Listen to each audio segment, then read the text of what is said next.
नमस्कार साथियों, मैं एचएल मीना आपके सामने पुनः हाजिर हूँ एक नया विषय लेकर, एक नया टॉपिक लेकर।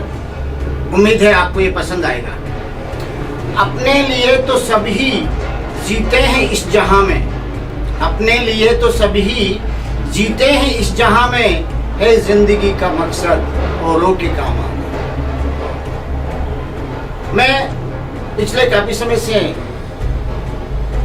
एक विषय पे चिंतन कर रहा था, सोच रहा था कि इंसान आखिर दुखी क्यों होता है, क्या कारण है, क्या वजह है कि इंसान के पास में सब कुछ होते हुए भी वो खुश नहीं रहता है, वो सुखी नहीं रह सकता, उसके मन में चैन और सुकून नहीं होता है, उसकी रातों की नींद गायब होती है।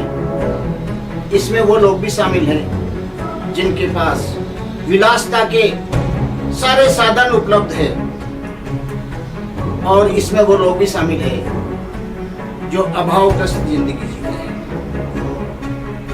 मैं इस निष्कर्ष पर पहुंचा कि हमारे दुख का सबसे बड़ा कारण जो है वह है ये भौतिकवादी चकाचौंध। हम इस भौतिकवादी चकाचौंध के पीछे इस तरह से पड़ रहे हैं कि इसका न और है न छोर है। हम ज्यादा से ज्यादा विलासिता की वस्तुएं हासिल करना चाहते हैं, और जितना ज्यादा हम हासिल करते हैं, हमारी इच्छा, हमारी तृष्णा उतनी ही ज्यादा बढ़ती जाती है। अनंत इच्छाएं, अनंत अभिलाषाएं इतनी ज्यादा हो जाती हैं कि इनको पाने की होड़ में हम सब कुछ भूल जाते हैं। क्या अच्छा है, क्या बुरा है, यह भी हम भूल जाते हैं। हमें सिर्फ एक ही धुन सवार होती है, और वह होती है कि हमारे पास भौतिकता के सारे सुख साधन उपलब्ध हो, जिससे हम हमारे अहम को पाल सके, हमारे अहम को संतुष्ट कर सकें, हमारे ईगो को शांत कर सकें। ये हम क्यों करते हैं? क्योंकि हम हमारे आसपास के लोगों को ये बताना चाहते हैं, ये दिखाना चाहते हैं, ये महसूस करवाना चाहते हैं कि हम तुमसे बेहतर हैं, हमारे पास तुमसे ज्यादा धन दौलत है, हमारे पास तुमसे महंगी गाड़ियां हैं, हमारे पास विलासिता की चीजें तुम लोगों से कहीं ज्यादा है। ये हम क्यों करते हैं? ये हम इसलिए करते हैं कि हमारे अंदर ईगो होता है, हमारे अंदर अहम होता है, और हम हमारे ईगो और अहम की संतुष्टि के लिए ज्यादा से ज्यादा भौतिकवाद के पीछे दौड़ते रहते हैं। साथियों, जितना ज्यादा हम हमारी जरूरतों को बढ़ाएंगे, उससे हमें सिर्फ तकलीफें मिलेगी। आज ईश्वर ने, हमारे माता पिता ने, हमारे बुजुर्गों ने, हमारे मित्र बंधुओं ने जो कुछ भी हमारे लिए दुआएं की हैं, उसकी वजह से जो कुछ भी हमें हासिल हुआ है, उसके लिए हम कभी भी कृतज्ञ नहीं रहते हैं। न ईश्वर के प्रति कृतज्ञ रहते हैं, न अपने माता पिता के प्रति कृतज्ञ रहते हैं, और न ही हम हमारे मित्र बंधुओं के प्रति कृतज्ञ रहते हैं।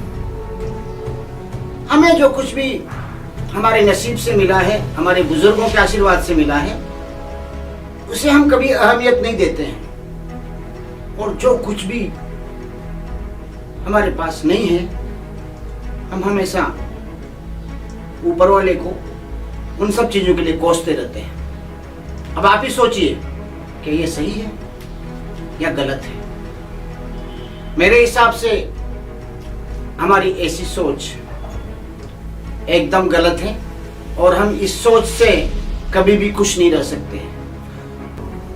हमारी जितनी जरूरतें हैं, जितनी आवश्यकताएं हैं, ईश्वर ने हमें इससे कहीं ज्यादा दिया है, लेकिन हम उन्हें नगण्य मानते हैं। हम सिर्फ एक ही चीज के पीछे दौड़े चले जा रहे हैं कि नहीं, हमारे पास ज्यादा से ज्यादा सुख सुविधाएं होनी चाहिए, ज्यादा से ज्यादा धन दौलत होनी चाहिए।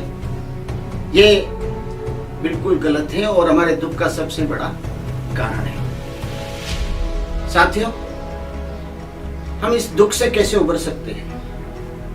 हम खुश कैसे रह सकते हैं? किसी ने कहा था, the best way to be happy is to make others happy. खुश रहने का सबसे ज्यादा तरीका सिर्फ एक होता है कि आप ज्यादा से ज्यादा लोगों को खुश रखें, ज्यादा से ज्यादा लोगों की खुशियां बांटें और ज्यादा से ज्यादा लोगों की मदद करें। आपकी वजह से हर पल हजारों लोगों के चेहरे पे मुस्कुराहट आनी चाहिए। यदि आप ये कर पाते हैं तो उनके मन को, उनकी आत्मा को, उनकी रूह को चैन मिलेगा, सुकून मिलेगा और वह कहीं गुना खुशियों में परिवर्तित होकर के आपके पास लौटेगा। मैं आपको गारंटी देता हूं कि यदि आपने निस्वार्थ भाव से, सेल्फलेस मोटिव से लोगों को सुखी करने का, लोगों को खुश करने का, लोगों की मदद करने का प्रयास किया तो आप कभी भी दुखी नहीं रहोगे। आप मांगो, ईश्वर से सिर्फ ये मांगो कि ईश्वर आपको इतना काबिल बनाए, इतना परिपूर्ण बनाए कि आप ज्यादा से ज्यादा लोगों की ज्यादा से ज्यादा खुशियां दो और सिर्फ उनकी खुशियों का कारण बनो, उनकी तकलीफों को दूर करो। यह मकसद आपकी जिंदगी का होना चाहिए और यही उद्देश्य होना चाहिए।